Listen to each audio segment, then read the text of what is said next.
May balak ka bang bumili ng house and lot sa subdivision? May dapat ka munang malaman bago ka bumili dito.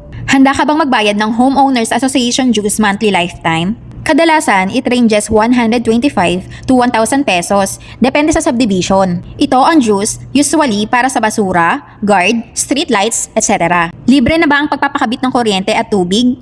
Kung hindi, gagastos ka pa dito ng 10 to 20k.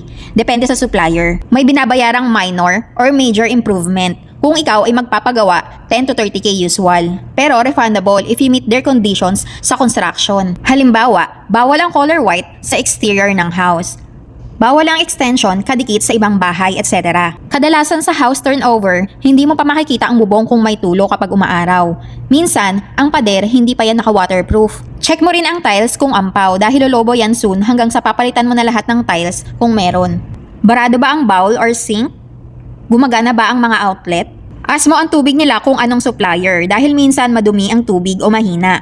Ito ang kadalasang problema sa subdivision. Ikaw na ang responsible sa repair kung pipirmahan mo ang checklist nila for turnover ng property. Ang maganda dito, meron silang amenities like playground, community hall, basketball court, convenience store, community chapel, swimming pool, transport terminal, etc.